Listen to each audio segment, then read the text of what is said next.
pertama, EVOS Esports versus Event ID. Fanny tetap di ban ya. Ini karena memang My Kids juga salah satu user Fanny yang handal sekali. Bukan berarti Albert nggak handal, tapi karena Fanny itu untuk first pick sekarang kayaknya udah nggak enak ya, Be. Iya, kayaknya better buat second pick sih emang. Rata-rata juga kalau kita lihat beberapa kali Fanny ini merupakan pick yang benar-benar buat landing jauh aja dan kayak jadi glass cannon banget. Let's say kayak udah menang, killnya juga udah banyak, killnya mungkin udah 7 atau 8 atau 9. Sekali tumbang, itu comebacknya possible banget. Jadi kayaknya mendingan ditutup aja deh. Walaupun My Kids power, Albert power, alangkah baiknya menghindari hal tersebut. Dan setuju banget, ditambah lagi dengan kondisi dari Fanny ini, Lim, lebih cukup tinggi gamblingnya dengan adanya kondisi sekarang yang seluruh klasemen ini masih bisa menyalip loh, Lim. Iya, nggak berani untuk bertaruh lah hitungannya ya. Tapi Uranus di first pick ini juga menjadi trending topic nih dari kemarin. Uranus yang sering banget masuk ke first ban, bahkan ketika lepas langsung di first pick ya. Wah, ini menandakan kalau misalkan emang EVOS sudah berani ya untuk berhadapan dengan Baxianya juga. Karena aku merasa kalau misalkan Uranus dilepas, mungkin pertimbangkan dulu ban Baxianya. Tapi kalau misalkan udah kayak gini, berarti minimal EVOS udah ada jawabannya sebenarnya dari awal. Jadi mungkin perlu ada beberapa pertimbangan, mereka berani untuk mengambil resiko tersebut, ditambah lagi dengan adanya Zuxin. Wah, ini kalau misalkan Uranusnya jadi tank jungle, ini akan sangat kerepotan. Mungkin aku akan expect Uranusnya akan DXP. Setuju banget sih, DXP biar dia agak ganti cara backline ya, Lim ya. Iya. Sebenarnya gini, konsep dari Uranus XP itu sama dengan konsep Esmeralda. Bedanya mungkin Uranus landingnya lebih enak ya untuk early-nya karena dia pasifnya itu lebih mendukung. Ya welcome back to MPL season 6 jadinya ya, kita akan ngelihat lagi kombinasi dari XP dan Esmeralda versus Uranus mungkin. Tapi ini dua hero yang diambil sama ini mahal banget sih. Tusin ini Fire S untuk sekarang. Ya, ditambah lagi kondisi dari Finn ini dia menggunakan Swallow dengan hero power sekalipun tapi range yang sangat diuntungkan oleh EVOS kembali lagi dengan adanya Baxia. Walaupun kita masih belum menempatkan Baxia ini di posisi apa, tapi tindakan preventif yang dilakukan oleh Finn ini sudah mencegah setidaknya Baxia di arah jungle ini agak cukup harus diwaspadai untuk kick sendiri. Mereka kayak oke, apakah kita bisa taruh itu di arah Romer? Bisa. Pick ketiga nih, ini akan jadi pembuktian juga. Tapi gue rasa tetap boleh ditutupin sampai akhir sih, karena mereka second pick juga kan. Mereka bisa bikin flex terus nih sampai akhir. Mungkin match up-nya Uranus dulu yang diambil. Dari XP-nya, gokil ternyata Moskov. Langsung ya secure buat Moskov terlebih dahulu ya. Jadi ingin membiarkan Baxianya tetap jadi fleksibel. Tapi kalau misalkan udah nge-pick Moskov kayak gini, aku curiga sih sebenarnya. Ini bakal lumayan suspicious kalau seandainya Baxianya akan menjadi jungler. Karena seperti yang kita tahu, kalau kita ngomongin soal tank jungle, kita butuh marksman atau gold laner yang benar-benar bisa carry the game. Bahkan kalau bisa dia jadi single handed carry gitu. Nah, makanya mengambil Moskov, membawa Zuxin ini udah set up banget untuk bikin Kenziski-nya hyper carry. Ya aku expect-nya nanti mungkin Baxianya bakal bareng sama hero healer sih, karena dari kemarin yang aku lihat Baloy lagi spam banget nih hero healer. Bisa. Healer atau jangan-jangan ke arah Franco nanti. Baxia Franco itu juga salah satu kombinasi yang dahsyat banget kan. Sempat dimunculin sama EVOS bahkan di awal match mereka. Oke, tapi kalau ngomongin ke arah Franco sebenarnya bukan aku nggak setuju, tapi kondisi karangan healer ini bakal lebih kuat. Pertama, mereka akan bisa bermain early. Kedua, Albert dengan hero late game-nya dia nggak bakal punya power sama sekali, bakal dilenyapkan dari awal. Dan kita tahu di PAM kalau udah awalnya megang kendali, ini EVOS untuk bawa ke mid to late game akan sangat berat. Jadi dibandingkan dia coba bermain dengan initiate, kenapa nggak pakai healer aja di mid to late game? Sekalipun EVOS berhasil ngebawa game ini ke arah mid to late game, kan? Itu tetap tim Geek PAM akan lebih kuat dengan healernya nanti. Setuju sih kalau kita ngomongin soal late game juga ya, karena hero healer ini benar-benar hero yang sangat kompleks sekali dan sangat-sangat cocok sekali kalau misalkan emang ingin dipadukan dengan tank jungle. Apalagi di sini udah menuju ban-nya terhadap adanya Esmeralda dan juga Lapu-Lapu. Ini adalah jawaban untuk Uranusnya juga, tapi masih ada Hilda kebetulan.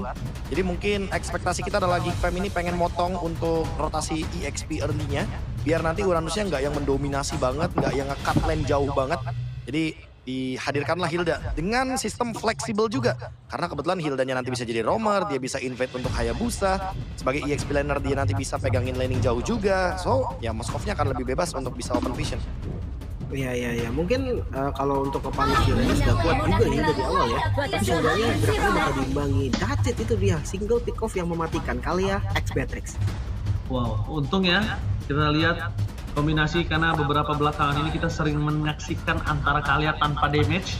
Tapi sekarang udah mulai lebih peka, lebih sadar kalau Kalia butuh diimbangi dengan damage yang cukup.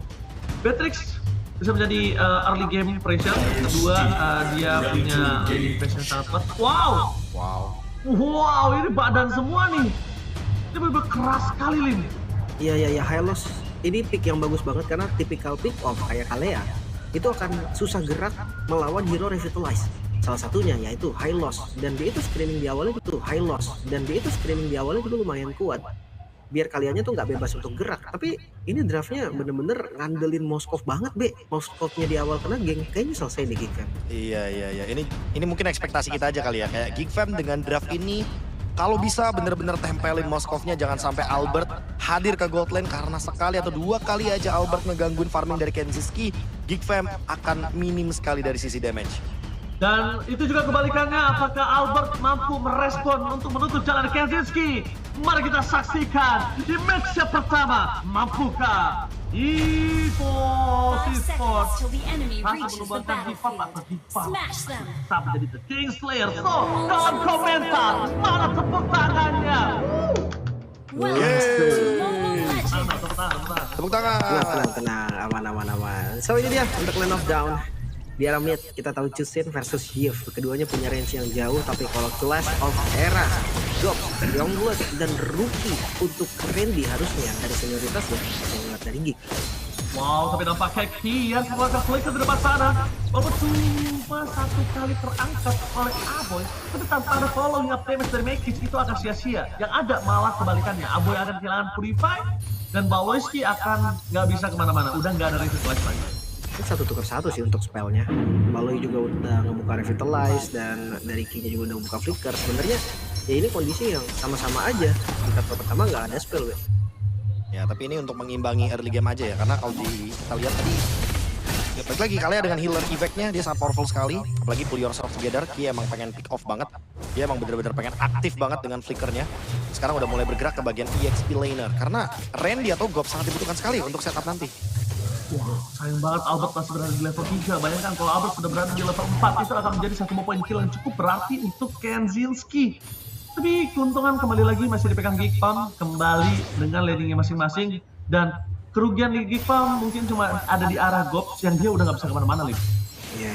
Rotasi akan patah karena udah ditempel juga nih Randy di bagian bawah. Sementara lihat dari Geek Fam mereka mulai untuk rotasi. Oh, menuju ke bottom lane, Randy masih berada di level 3. Mereka ingin coba untuk dapat hasilnya. Nampaknya para pasukan dari tim Geek Fam sudah berkumpul. 3 pemain standby on position. Tapi Albert, kalau untuk mengadu retribution, Albert bertahan lama di depan sana, itu nggak bakal mungkin. Possibility yang bisa dilakukan adalah Albert benar-benar membuka Coach Shadow aja, tapi lihat di depan sana langsung ditutup oleh 3 dan terlalu banyak tembok yang diberikan Geek Fam. Perspot bakal didapatkan, termasuk dari tim EVOS, mereka langsung mundur mendadak dan Gob melakukan tugasnya, menzoning Albert, Shadow Fury dikeluarkan, Springer Power Defensive, tempatkan sana Randy. Ya ampun, Randy make it is coming. Satu poin itu didapatkan dari seorang Albert, maksimal mungkin didapatkan, tapi nampaknya Albert tertangkap oleh Mekis. Hilang poin kill yang sangat mahal di tangan dari Geek Fam, sehingga EVOS pun nggak bisa menukar dari Balian atau dari Baloyski. 2 tembok yang tetap menjaga pertahanan dari Mekis. Lagi bagian ini terjadi, dan ternyata ini pasti yang gak terhentikan dilakukan oleh KYI. Double kill out of nowhere, calculate dari Geek Fam yang miss, yang mungkin kita rasa dia akan cukup aman, tapi ternyata semua beban itu balik nih. itu dia bakal purple-nya sekarang coba untuk di-invade, dan Albert ready untuk join. Retribution! Albert, the baby alien! Kali ini membuat Mekis harus struggle dengan lini yang dapat Acero kill. Terus juga Mekis, masih ada minion depan sana, terperangkap. Aboy is coming. Apakah Acero akan dimiliki oleh seorang Albert, terperangkap dengan Aboy di depan sana, dan one last hit. Albert! Don't survive! Oh, Russell selalu dengan Quad Shadow yang dia miliki walaupun tumbangnya terfellow. Ya pertukaran nyawa tadi dari Suelo, tapi lihat backing pack tanpa henti. Bahkan lihat di arah mid, lagi-lagi Baloy akan coba di pick off, namun masih terlalu keras. Ini punishment yang mahal banget loh dari EVOS. Dan EVOS kayak benar-benar menolak ya untuk kalah di early game karena mereka tahu mereka harus menangin early game-nya melawan 3 super tank seperti ini. Dan kalau kita lihat dari teamfight panjang tadi, gold-nya walaupun sempat ada di Geek, tapi secara individual Albert sekarang udah mulai mengimbangi bagaimana kehadiran level dari MyKids. Makanya di setup turtle yang kedua, sekarang Geek Farm benar-benar harus screening menuju ke Hayabusanya. Jangan sampai membiarkan Albert untuk bisa mencuri spot agar nanti retribution-nya bisa land ke turtle. Atau mungkin kalau memang mau di mirror juga nggak masalah sih, assassin gitu kan. 2 turtle model pas, atau ketiga udah jadi 1 item baru coba untuk team fight. Swallow, wow, tanpa sepatu. Langsung ke arah glowing. Mungkin karena banyaknya tanker ya, jadi dia benar-benar expect dengan damage burn yang bisa dia berikan dari Scorch. Sekarang setup turtle akan dihadirkan lagi 4 lawan 4, bahkan sudah hadir sekarang 5 bahkan dari EVOS. Erlan datang. Akan lebih berat kali ini untuk Iqbal bisa memenangkan tim fight karena Erlanis kami damage terlalu besar. Coaster takes out. Satu poin perlu mendapatkan Albert. Ingat dari Coachino, sering langsung coba dilakukan. A boys coming. Langsung retribution option dimiliki dari seorang Albert tanpa akan lihat dilakukan oleh seorang Randy. Zoning outnya sampai ke arah puzzle sub. Membuat perpasukan dari tim Iqbal mereka mundur mendadak dan Baloski akan termakan oleh tim EVOS. 2 point kill yang sangat mahal langsung dikokop begitu saja. Keuntungan berganda EVOS, mereka dapetin objektifnya, mereka dapetin point killnya. Bayaran mereka hanya ada Kenzie yang dapetin sedikit push tadi di arah top lane. Dan memang itulah Moskov early game. Belum bisa berbuat banyak ya sampai dengan Trinity yang aktif. Flicker Swallow. Oh my god, langsung aja zero kill terserang Albert di depan sana. Apoy tidak bisa diselamatkan kembali depankan. Kayaknya datangnya kami dengan sangat tepat. Erlas menjadi salah satu sosok yang menakutkan. Damage yang sangat cukup untuk bisa menghempaskan 3 badan dari tim Geek Farm. Tapi ingat, Lim Kocok udah bilang, kalau misalnya para pasukan dari tim Geek Farm gagal untuk memberikan waktu terhadap Kenzinski, 3 badannya di mid to the late game akan sia-sia. Ya, karena berdamage dari Beatrix harusnya akan cukup. Malefic Gun loh di item yang pertama dan menuju ke Blade of Despair. Ini Skybaser pun bisa jadi possible, Be. Ya mungkin di item yang ketiga ya setelah Blade of Despair, setelah itemnya mungkin sudah cukup dari segi damage. Tapi buat Erlan sekarang dia benar-benar connecting banget dengan Ki, nggak terlepaskan sedikit pun satu Tsunami Slam. Bahkan first item dari Ki dia pede banget juga dengan menghadirkan adanya fleeting time, jadi nggak perlu antik dulu, nggak perlu radiant armor dulu. Pokoknya Ki di sini bener-bener pengen ambil satu Erlan Burst. Habis itu mungkin EVOS akan bermain dengan Kite atau close fight-nya pakai reward manipulation dari Swallow. Karena dari tadi aku lihat Swallow berani loh untuk nge-trade, yang penting Albert dan Erlan farming. Lagi nih purple buff akan coba dikasih vision dan akan ada team fight sepertinya. Target berbicara Swallow, Mekis mencoba terlalu following up damage, tapi damage yang besar diberikan oleh Erlan. Baleski bahkan harus tertekta, Mekis bahkan berpower. Udah keras ready. Menjadi salah satu bermasa di arah belakang. Lihat membuat Gops gak bisa berbuat banyak dan Erlan tinggal free hit belakang sana. Boy, zoning out, satu point kill bukan hanya menjadi point kill yang mahal. Karena Gops ketika dia lumpuh, ketika dia tumbang, nggak ada rotasi yang bisa dilakukan. Dan bahkan Mekis harus menjadi korban jiwa dari Erlan. 4 point kill di tangan Beatrix. How come, Profesor? Wah, ini benar-benar udah disiapkan sekali ya. Walaupun kita udah sempat obrolin soal Uranus yang berhadapan dengan adanya Baksha. Tapi ternyata EVOS benar-benar ngejawab juga dengan Kalea dan Beatrix. Jadi sekali aja MyKids-nya mencoba untuk menutup Randy, memberikan efek Life Bane untuk Randy. Randy-nya punya cover yang begitu banyak dan dari tadi kite play-nya sangat indah sekali untuk dilihat. Free hit dari Erlan juga tadi nggak main-main sih. Space yang dikasih tuh gede banget, luas banget. Fokus mereka tuh terbagi, entah itu ke arah Albert, entah itu ke arah Ki yang lagi nyari posisi juga.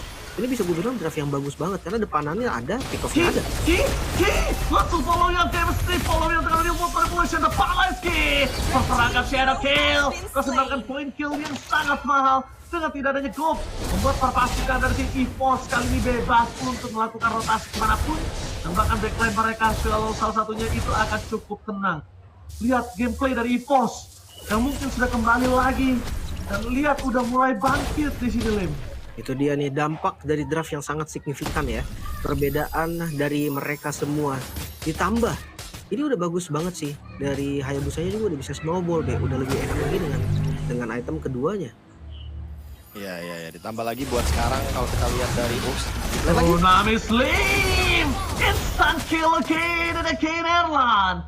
Membuat perpasukan dari tim Geek Farm kali ini benar-benar dilululantakan. Semua yang keras di depan mata, semua yang keras awalnya di draft menjadi lembek langsung sekejap. Oke, inner turretnya bakal hilang juga nih, dan ini baru menit 8 B, 6.000 gold. Ya, dan ada si Halberd juga, jadi regennya nggak bakal maksimal. My kids. Oke, sudah dapatkan. Make it masuk terlalu dalam. Langsung ke dasar laut ditenggelamkan. Ini bisa kita bilang Make it seakan-akan tidak berasa sama sekali. Ini benar-benar ditenggelamkan oleh EVOS Geek Farm 9 menit yang harusnya dimiliki Geek Farm di early game malah dimiliki oleh tim EVOS. Albert benar-benar full potensial dengan Hayabusanya langsung tsunami slayer follow-nya damage sangat kebangsaan balas hit make out membuat para masuk dari Geek Farm kembali lagi dan bisa berbuat cukup banyak. Kemudian Andy ini menjadi salah satu format yang sangat mahal. Lihat ketika Randy depannya itu benar-benar menjadi pengganggu, dia nggak peduli. Dia tetap ke Aboy, dia tetap ke Kinzinski nantinya. Ini bener-bener chaotic banget yang dibuat sama EVOS. Mereka udah mendapatkan 8.500 gold. Ini leading yang sangat jauh sekali di menit 9. Apalagi Erlannya udah punya si Halberd. Dia akan memberikan dealing damage 8% lebih tinggi kepada hero-hero tanker seperti Hilda, Baxia, atau bahkan Hylos. Sekarang tinggal menunggu waktu siapa yang bakal ditarget sama Ki. Apakah bisa di-recover dengan adanya Revitalize? Karena kalau tidak, udah pasti EVOS bakal menang jumlah endgame possible di depan mata. Oke, kali ini kita melihat perpasukan dari tim Geek Farm. Mereka benar-benar mengerikan ketika melihat KYY Tsunami Slam yang dikatakan sebagai informasi udah nggak ada ultimate dari Ki. Itu hanya bualan belaka karena akan sangat cepat dia akan mendapatkannya lagi. Ingat, itu akan sangat cepat, Lim. Dan secepat QR code yang muncul bisa langsung kalian scan kawan-kawan, karena Tsunami Slam siap untuk ready lagi. Ada diamond ya yang akan dibagi-bagi ini tadi dengan QR code yang bisa kalian scan. Sementara dengan Lord hadir di arah mid lane OG. Oke, Lord sudah mulai masuk. Baleski mencoba melakukan tracking. Tapi dapatkan Dennis Amo yang bisa langsung di follow-nya Felton hilang itu saja kok. Menjadi satu mata yang bakal menjadi prioritas yang bisa akan ditelan bulat-bulat. Bisa pakai tembok besar dari Geek Farm. Semua dihancurkan. And why?